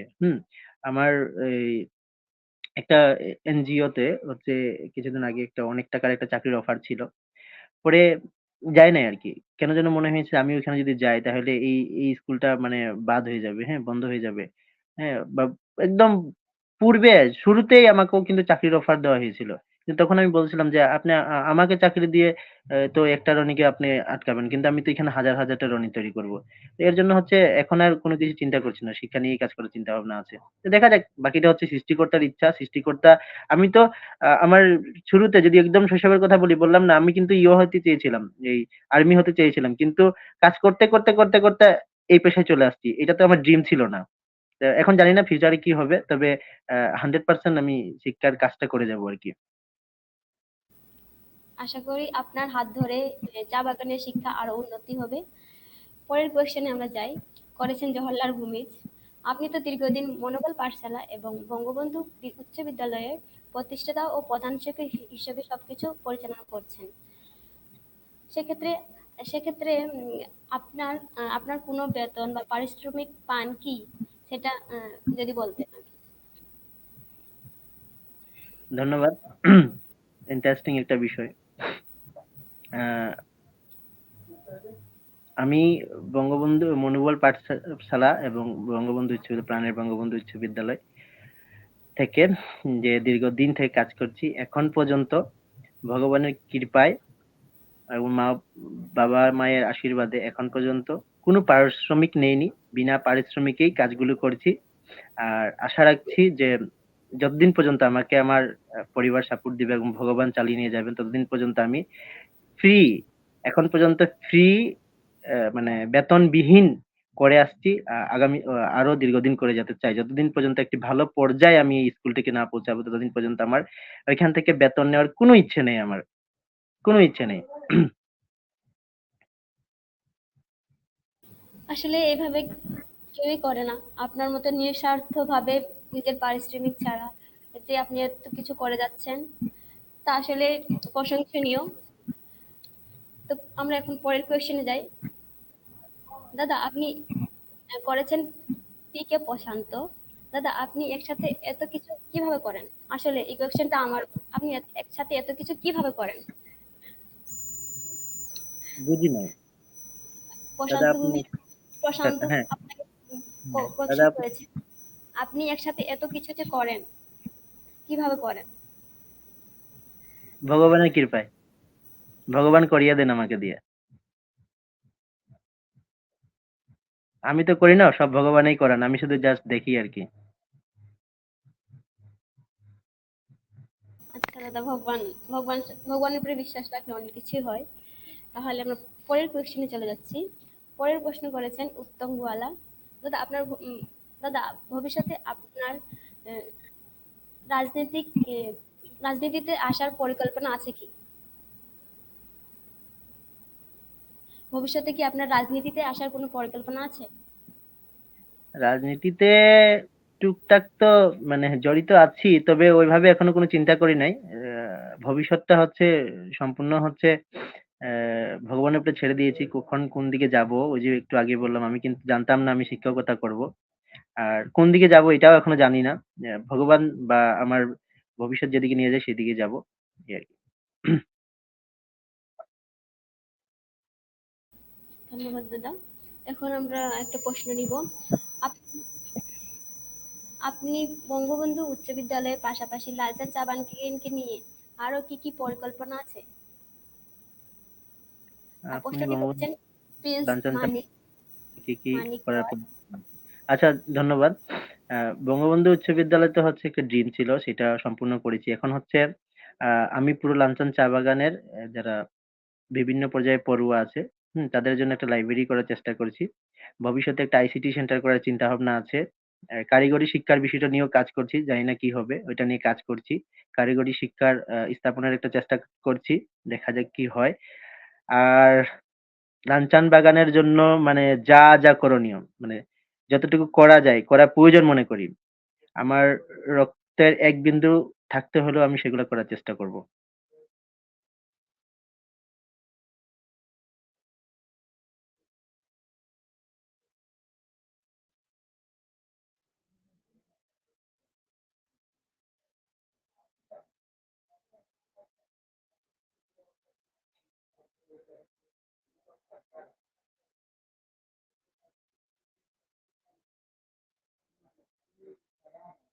হ্যাঁ, তো এখন আমরা কোয়েশ্চেন নিব ধনা ঘোষের কাছ থেকে।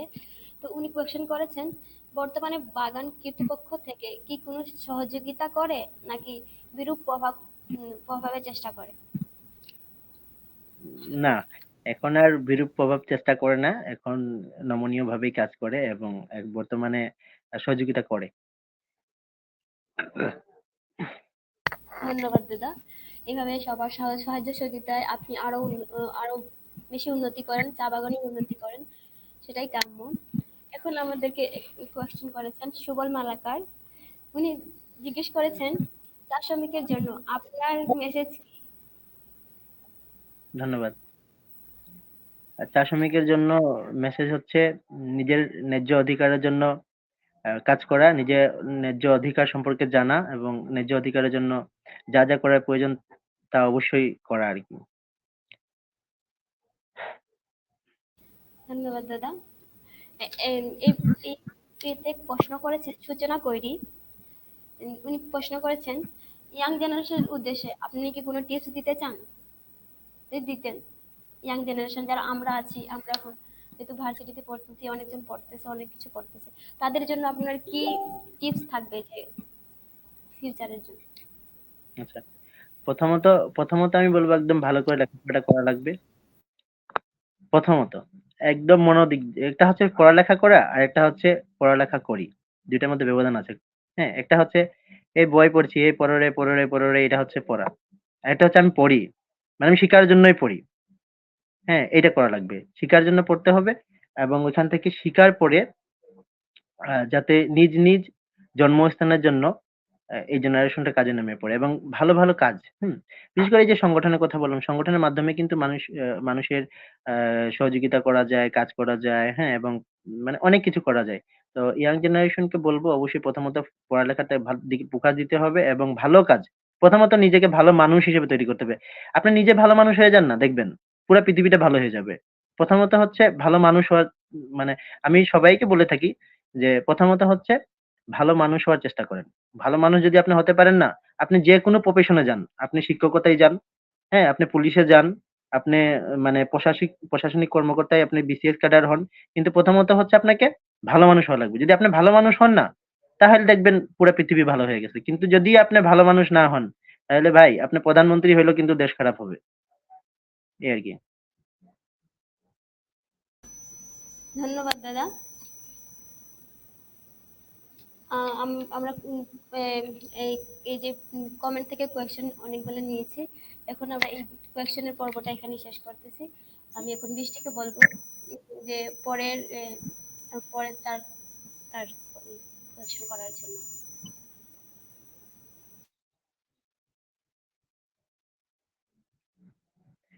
এখানে রীতা দাস রাধু, আমি তার মেসেজটা নিয়ে নিচ্ছি আপনাদের অনুমতি ছাড়া। সরি আচ্ছা বৃষ্টি চা শ্রমিকদের ছাত্রছাত্রীদের জন্য আপনার মেসেজ কি? আমি একজন ছাত্রী। আচ্ছা, আহ চা শ্রমিক ছাত্রছাত্রীদের জন্য আমার মেসেজ হচ্ছে পড়াশোনা করা। পড়াশোনা ছাড়া কিন্তু আমাদের মুক্তির পথ নেই। পড়াশোনা করতে হবে, পড়াশোনা কিন্তু আমাদের জানতে হবে আমাদের অধিকার। হ্যাঁ, অনেক কিছু আছে। হ্যাঁ, একমাত্র পড়াশোনাই কিন্তু আমাদের পারে সেই সম্পর্কে আমাদের আলোর দিকে নিয়ে যাইতে। তো আমাদের প্রথমত হচ্ছে একদম পড়াশোনা করা লাগবে। পড়াশোনা করে ভালো মানুষ হওয়া লাগবে। ভালো মানুষ করে আমরা নিজ নিজ জনগোষ্ঠীর জন্য কাজ করব, দেশের জন্য কাজ করব এবং পুরো বিশ্বের জন্য কাজ করব। এই আরকি।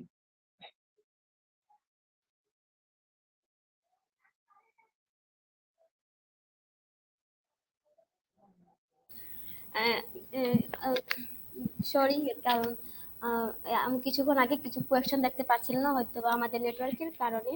তো এখন আমাদের আরেকটা কোয়েশ্চেন করেছেন সন্তোষ কুর্মি। উনি বলেছেন, আমি সোনাছড়া চা বাগান আমি সোনাছড়া চা বাগানের সিঙ্গলে আপনার একজন বাগানি ভাই।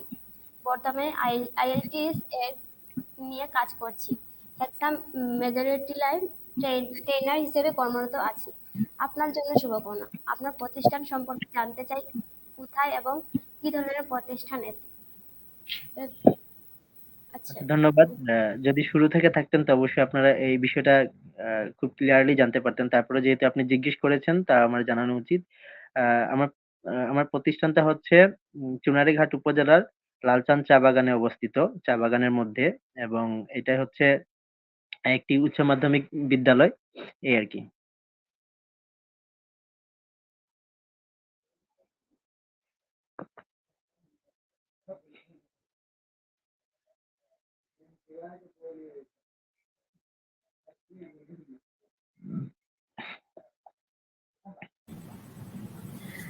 আহ, ধন্যবাদ দাদা। আমাদের সাথে যারা আছেন তাদের প্রশ্নগুলোর এত সুন্দর করে উত্তর দেওয়ার জন্য। আহ, সবাই আপনাকে এখানে অনেক শুভকামনা জানাচ্ছে। আমাদের দিক থেকেও আপনার জন্য অনেক বেশি শুভকামনা। বাট হচ্ছে আপনার এই যে বঙ্গবন্ধু উচ্চ বিদ্যালয় সম্পর্কে আমার জাস্ট আরেকটি প্রশ্ন আছে যে ভবিষ্যতে এই উচ্চ বিদ্যালয় নিয়ে আপনার আরো অন্য কিছু পরিকল্পনা আছে কিনা, বা ভবিষ্যতে আপনি আরো কি কি কাজ করতে চান, কিছু ভেবেছেন কি এখনো? তা তো অবশ্যই। ভবিষ্যতে বলতে হচ্ছে আমি আমি যে বিষয়টি নিয়ে শুরু করেছিলাম যে আমার এই বিদ্যালয়টা প্রথমত হচ্ছে মানে এমপিওভুক্ত অথবা সরকারি প্রতিষ্ঠান হতে হবে। কারণ এমপিওভুক্ত বা সরকারি প্রতিষ্ঠান যদি না হয় তাহলে কিন্তু এই চা জনগোষ্ঠীরা এখানে মানে দীর্ঘদিন পড়ালেখা চালিয়ে যেতে পারবে না। প্রথমত এটা নিয়ে কাজ করছি। আর আমি একটু আগে বললাম যে আমি এখানে একটা লাইব্রেরি স্থাপন করছি এবং আইসিটি সেন্টার এখানে করার ইচ্ছা আছে। আর কারিগরি শিক্ষা নিয়ে কাজ করছি। আমার কারিগরি শিক্ষাটা এখানে আনার চিন্তা ভাবনা আছে। তো কারিগরি শিক্ষাটা যদি আনতে পারি তাহলে সেটা সুফলটা আসবে আরকি। তো মানে অনেক দূর আমি চিন্তা করছি যে চা বাগানে কোনো ছেলে-মেয়ে যদি মানে পড়ালেখা করতে হয় যাতে ১ম এই চিন্তা করে যে অমুক স্কুলে পড়ালেখা করলে বেটার। এই জায়গাটা চিন্তা করবে যাতে।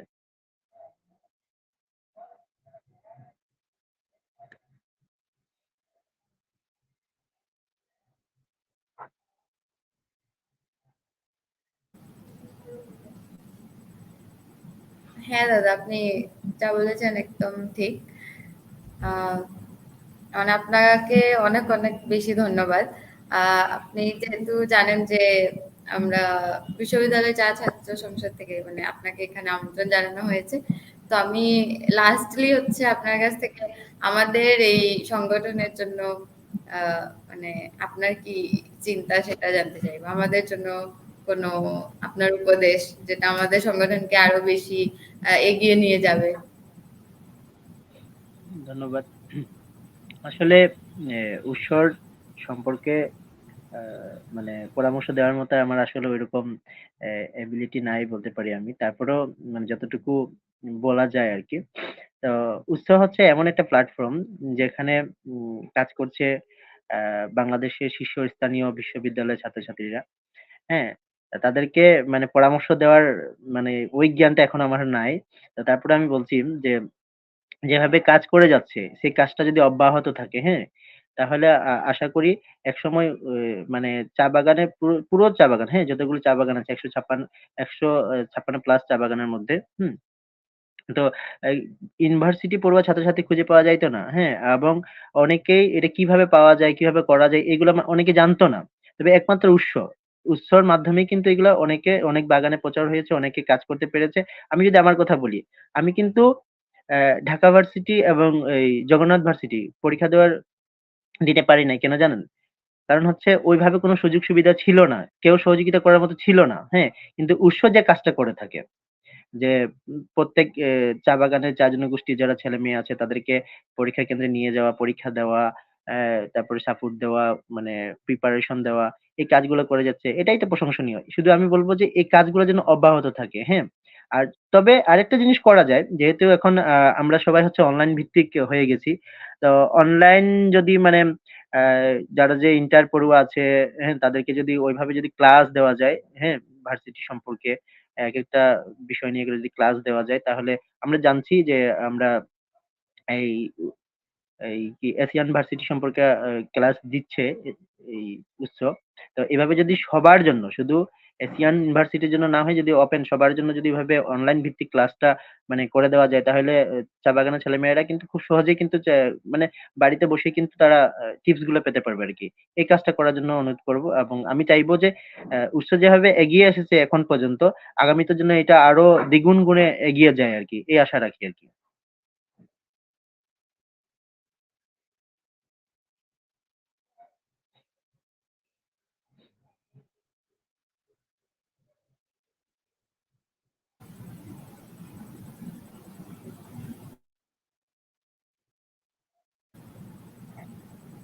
ধন্যবাদ দাদা আমাদের বিশ্ববিদ্যালয় চা ছাত্র সংসদ সংগঠনের জন্য আপনার যে চিন্তা ভাবনা এটা সত্যি আমাদেরকেও অনেক বেশি চা বাগানের জন্য কাজ করতে উৎসাহ প্রদান করবে আর আপনাদের মতো মানুষদের আশীর্বাদ থাকলে আমরা অবশ্যই অনেক বেশি এগিয়ে যাব আর আপনার কাছ থেকে অনুপ্রেরণা নিয়ে অনেক বেশি ভালো ভালো কাজ করতে পারবো তো আমরা জাস্ট এই মুহূর্তে আরো একটি প্রশ্ন পেয়েছি আই হোপ যে মানে দাদার সময় নষ্ট না করি বাট এটা যদি আপনি একটু বলে দিতে পারেন যে রবিন বৈদ্য প্রশ্ন করেছে যে আমাদের চা বাগানের ছাত্রছাত্রীদের জন্য কারিগরি শিক্ষাটি কি গুরুত্বপূর্ণ ভূমিকা পালন করবে কিনা অবশ্যই। চা বাগানের আমি তো চা বাগানের একজন ছেলে। তো আমি দেখেছি চা বাগানের মধ্যে কিন্তু প্রত্যেক ছেলেমেয়ের মধ্যে অনেক প্রতিভা আছে। অনেক, অনেক মানে মানে ভাষায় প্রকাশ করা যাবে না। সবার মধ্যে কিন্তু অনেক প্রতিভা আছে এবং কাজ করতে তারা মানে বেশি আগ্রহী। তো কারিগরি শিক্ষাটাও প্রয়োজন আছে। কারিগরি শিক্ষাটা আ মানে করলে এইখানে মানে অ্যা অসফলতার কিছু রাস্তা থাকে না আরকি। সফল হওয়ার আশঙ্কাটাই বেশি থাকে আরকি। কারিগরি শিক্ষাটা দরকার আছে জীবনে। সবাইকেই যে কারিগরি শিক্ষা শিখতে হবে বা সবাইকে যে জেনারেল শিক্ষা শিখতে হবে তা কিন্তু না। সবকিছু মিলিয়েই কিন্তু আমাদেরকে এই মানে কাজ করা লাগবে, হ্যাঁ? সবাই যে আমরা যদি বলি যে আমরা সবাই বিসিএস ক্যাডার হয়ে যাবো, তাহলে এটা তো সম্ভব না। হ্যাঁ? সবাই তো বিসিএস ক্যাডার হওয়া সম্ভব না। তবে আমি যতটুকু মানে আমাকে যতটুকু সাফার করে বা আমি যতটুকু ওই জিনিসটার জন্য যোগ্য, আমাকে ওইটার জন্য কাজ করা লাগবে। এখন আমি আ মানে বিসিএস এর জন্য একেবারে যোগ্যই না। কিন্তু আমি পড়ে রইলাম শুধু বিসিএস। তাহলে দেখা গেল একটা সময় আমার আ এইজটাও শেষ হয়ে গেল, লাইফটাও শেষ হয়ে গেল। আমি বিসিএস ক্যাডারও হইতে পারলাম না, কিছুই হইতে পারলাম। তো আমি যার জন্য যোগ্য আমি সেটার জন্য চেষ্টা করি। আমার কাছে এটাই মনে হয় আরকি।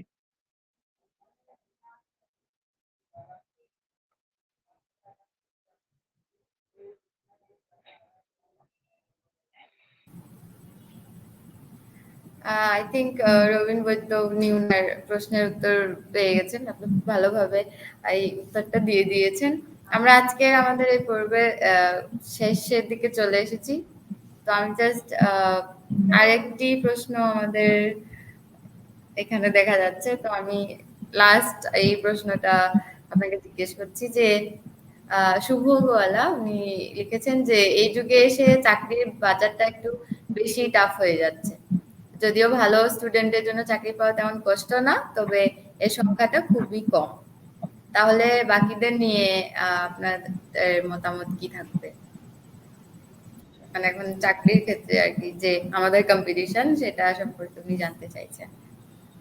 যাই হোক, আমি হচ্ছে আসলে ওই চাকরি নিয়ে এখনো গবেষণা করি নাই বা কিভাবে কি করা লাগবে। তারপরে হচ্ছে আমার ক্ষুদ্র জ্ঞানে যেটা বলবো যে কোনো কিছুর জন্য অপেক্ষা না করে কোনো কিছু একটা শুরু করে ফেলা উচিত। আমাদের যে মানে চাকরি বলতে এখানে কোন ধরনের চাকরি, সরকারি চাকরি না কি চাকরি এখানে উল্লেখ করা হয় নাই। তো চাকরি কিন্তু অনেক ধরনের আছে, হ্যাঁ? আপনি নিজের চাকরিও করতে পারেন আপনি। নিজের চাকরি করাটাও তো একটা চাকরি। আপনি একটা ব্যবসা শুরু করেন। ব্যবসা শুরু করলেও কিন্তু এটা হচ্ছে একটা চাকরি। হ্যাঁ? তারপরে হচ্ছে আপনি যদি অন্য কোনো প্রতিষ্ঠানের পক্ষে কাজ করতে চান, এটা করতে পারেন। আপনি সাংবাদিকতা করতে পারেন। হ্যাঁ? প্রফেশন শেষ নাই কিন্তু। সবটা চাকরি। আপনি ইচ্ছা করলেই করতে পারেন। ওই যে বললাম, আপনি নিজের প্রতিষ্ঠান, নিজের জন্য যদি কাজ করেন, এটাও একটা চাকরি। এটাও করতে পারেন আপনি। ন মানে কোনো সমস্যা নেই। আর এখন তো মানে অনলাইন জগৎ। এভেইলেবল মানে কাজ করার জায়গা আছে। শুধু কাজ করার ইচ্ছাটা থাকতে হবে। ধন্যবাদ দাদা। আমি আশা করি শুভবলা ওনার প্রশ্নের উত্তর পেয়েছেন। আমি এখানে বলতে চাই, আমি কিছুদিন আগে আপনার স্কুলে গিয়েছিলাম।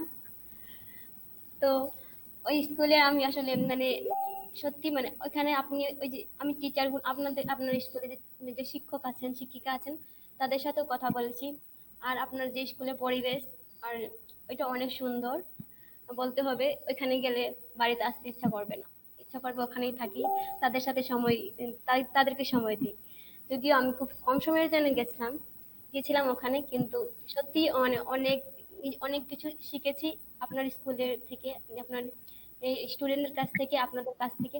আপনি আপনার শিক্ষক শিক্ষিকা যে আপনার স্কুলে আছেন তাদের সম্পর্কে যদি এক দুইটা লাইন বলেন, যদি বলতেন আর কি। আ শিক্ষক শিক্ষিকা যারা আছে তারা তো হচ্ছে আমার একটা প্রাণ। সহজ কথায় যদি বলি যে আ আমার যদি মানে অঙ্গ বলি বা প্রাণ বলি, যে ওইখানে যারা শিক্ষক শিক্ষিকা আছে, তারা হচ্ছে আমার একটা প্রাণ। তাদের ধারাই কিন্তু এতদূর আমি আসতে পেরেছি। হ্যাঁ, ওই যে মানে শুরুতে আমি বলেছিলাম যে আমার একটা সময় ছিল আমি একা ওইখানে শিক্ষকতা ছিলাম। কিন্তু ওই সময়টাই হচ্ছে এখন যারা শিক্ষকতা আছে তাদের মধ্যে হচ্ছে ৩ জন ছিল। তাদেরকে মানে বলা মাত্রই তারা মানে আমি যেভাবে ফ্রি মানে পড়াতাম, তারাও এখানে ফ্রি চলে এসেছিল। আমি প্রথমত আমার খুব ভালোভাবে মনে আছে। আমি আ প্রথমত ৩ জনকে আমি ৳৩৫০ করে বেতন দিয়েছিলাম। ৩৫০ ৳৩৫০ বেতন। কিন্তু ওইখানে তারা অনেকেই আ এখন মানে ১,০০০, ১০, ৳২০,০০০ র মতো চাকরি করতে পারত। তো তারা হচ্ছে আমার ওই স্কুলের প্রাণ। আর ছাত্রছাত্রীদের কথা বলে তো শেষ করা যাবে না। তারা একেকটা হচ্ছে মানে কি বলবো? উম বুলেট, বুলেট বলা যায়, হ্যাঁ? তারা ওই স্কুলের অঙ্গ-প্রত্যঙ্গ সবকিছু। তাদের যে মনোভাব মানে তাদের সহযোগিতা আর আমার টিচারদের যারা এখানে যে শিক্ষকতা যারা করছে, তাদের সহযোগিতা ছাড়া কিন্তু আমার এই পর্বটায় আসা সম্ভব ছিল না আরকি। তাদেরকে বারবার স্যালুট দিতে হবে। যদিও তারা হচ্ছে আরেকটা বিষয়, তারা মেক্সিমাম হচ্ছে তারা আমার স্টুডেন্ট কিন্তু। যারা শিক্ষকতায় ওখানে আছে তারাও কিন্তু আমার স্টুডেন্ট। হ্যাঁ? তো তারা তো আমার পালসটা জানে এবং মানে আমি মনে করি যে আমি কিছু পারি আর না পারি কিছু ভালো মানুষ তৈরি করতে পারছি যে তারা আ আমার মতো কাজ করছে। এই আরকি। ধন্যবাদ দাদা। তাদের আমি আমি আমি প্রার্থনা করি যে ওনারা আপনার সাথে এইভাবেই আপনার আপনার স্কুলের প্রতি আপনার তাদের এই যে ডেডিকেশনটা এইভাবেই বজায় থাকুক। ধন্যবাদ। এখন আমি বৃষ্টিকে বলতে বলি।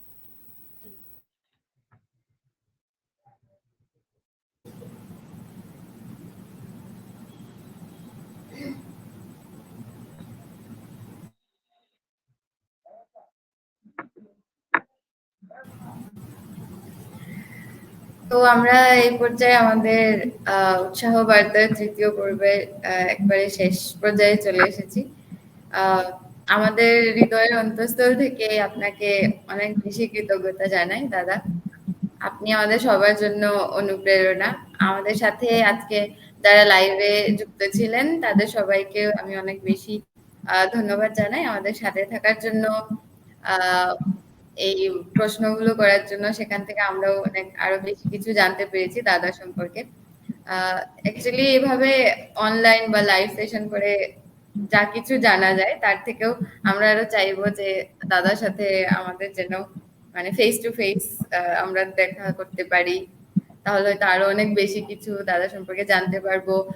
দাদার স্কুল ভিজিট করার আমারও অনেক ইচ্ছা অ্যাকচুয়ালি। তো আই হোপ যে খুব তাড়াতাড়ি আপনার সাথে দেখা হবে আপনার স্কুলে।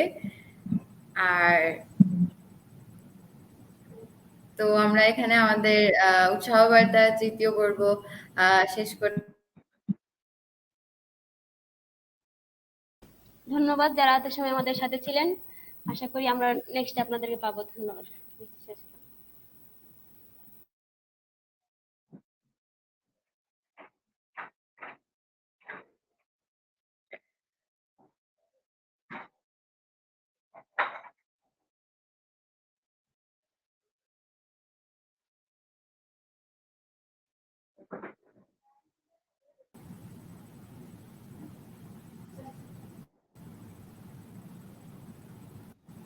ধন্যবাদ দাদা, ধন্যবাদ ইতি আমার সাথে থাকার জন্য। আর আমাদের সাথে যারাই ছিলেন তাদেরকে আবারও ধন্যবাদ জানিয়ে আমরা আমাদের উৎসাহ বার্তা ৩য় পর্ব এখানেই শেষ করছি। এরপর আপনাদের জন্য আরো থাকবে আরেকজন ব্যক্তিত্বের সাথে অনুপ্রেরণার গল্প। আশা করব আপনারা সবাই আমাদের উৎসব পেজ থেকে মানে সেটা জানতে পারবেন এবং আবারও আমাদের সাথে যুক্ত হবেন নেক্সট টাইমে। তো ধন্যবাদ সবাইকে। শুভরাত্রি।